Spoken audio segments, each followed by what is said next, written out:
Hello বন্ধুরা, আমি সাকিব আছি আপনাদের সাথে। তো আজকে আমি আপনাদেরকে দেখাবো যে আপনারা খুব সহজে কিভাবে ফোনকে রিসেট করতে পারেন। তো তার জন্য আমাদেরকে প্রথমে চলে যেতে হবে সেটিংসে। আপনারা আপনাদের মতো করে সেটিংসে চলে যাবেন। সেটিংসে অনেকভাবে আসা যায়। আসার পর এই যে দেখতেছেন একটি সার্চ বার আছে, এই জায়গায় আপনি লিখবেন ফ্যাক্টরি রিসেট।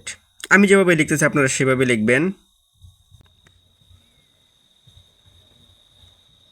এই যে দেখতেছেন ফ্যাক্ট লেখার সাথে সাথে কিন্তু চলে আসছে। আপনারা এই অপশনটাতে চলে যাবেন। আপনাদের যদি এরকম না আসে তাহলে আপনারা একটু ভিতরে গভীরে প্রবেশ করবেন। তারপর এই যে দেখতেছেন সবার লাস্টে একটি অপশন আছে delete all data factory reset. তো এটার মাঝে আপনারা চলে যাবেন। চলে যাওয়ার পর আপনাদের আরও অনেকগুলো অ্যাপ থাকবে। অ্যাপ থাকার কারণে কিন্তু আপনাদের এই জায়গায় আরও অনেক কিছু সফটওয়্যার চলে আসবে, যেমন ইমো, আপনার ফেসবুক এরকম চলে আসবে। যেহেতু আমার নাই, সেহেতু আমি এখন এই জায়গায় দেখতেছেন ইজি ওয়াল ডাটা, এটাতে ক্লিক করে দেব। ক্লিক করার সাথে সাথে আমাকে এই জায়গায় কিন্তু পাসওয়ার্ড চাইবে। তো আমি পাসওয়ার্ডটা দিয়ে দিলাম। আমার এই জায়গায় পাসওয়ার্ড হলো প্যাটার্ন, তো আমি প্যাটার্নটা দিয়ে দিতেছি। তারপর এই জায়গায় আবার ইজি ওয়াল ডাটাতে ক্লিক করব, তারপর আবার দিব। দেখতেছেন ফোনটা কিন্তু আপনি বদ্ধ হয়ে গেছে। এখন এটা আপনি ওপেন হবে। তো এই যে দেখতেছেন ফোনটা কিন্তু আপনি আবার চালু হইতেছে। তো এটার মাঝে এখন কিছু সেটিং আছে, সেই সেটিংগুলোকে আমাদের কাস্টমাইজ করতে হবে। এদিকে দেখতেছেন সেটিং অপশনে নিয়ে আসছে এই জায়গায় বাংলা ভাষা। আপনারা চাইলে এই জায়গা থেকে ভাষা পরিবর্তন করে নিতে পারবেন। তো আমি এখন পরিবর্তন করতেছি না। তারপর আমরা এই জায়গায় চলে যাব শুরু করুন। আমরা স্টার্ট আপনার কাছে চলে আসবে, আপনি এই জায়গায় স্টার্ট দিয়ে দিবেন। তো এই জায়গায় বলতেছে যে আপনার লোকেশন নির্বাচন করুন। এই জায়গায় আপনার লোকেশন নির্বাচন করার জন্য বলতেছে। তো আমি এই জায়গায় বাংলাদেশ লোকেশন দিয়ে দিলাম। তারপর পরবর্তীতে অপশনে চলে গেলাম। এই জায়গায় তারা একটা টার্মস অ্যান্ড কন্ডিশন দিয়েছে, ওইটা আমরা ধরেন পড়ে নিচ্ছি। এখন এই জায়গায় আমি এগ্রিতে ক্লিক করলাম। তারপর এই জায়গায় বলতেছে যে আপনার ওয়াইফাই কানেক্ট করার জন্য। তো এখন আমি আমার ওয়াইফাইটা কানেক্ট করে নিব।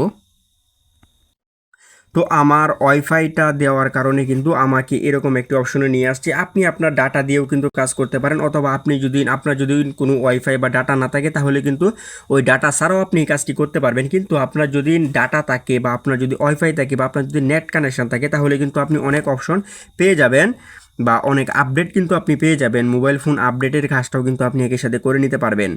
তো আমি আপনাকে রিকোয়েস্ট করব যে আপনার ফোনটি রিসেট দেওয়ার আগে আপনি নেট কানেকশানটি আপনার আশেপাশে রাখার চেষ্টা করুন, যাতে আপনি আপনার ফোনটিকে খুব সহজেই নেট কানেকশন করতে পারবেন। তারপর আমরা এই জায়গা থেকে চলে যাব পরবর্তী অপশনে। এখন এই জায়গায় আমাদেরকে বলতেছে যে এখান থেকে আপনার ডেটাটি নিয়ে আসুন, অ্যান্ড্রয়েড ফোন ব্যাকআপ। তো আমরা এই জায়গায় উপরেরটা দিয়ে দিব। একটু অপেক্ষা করার জন্য বলতেছে।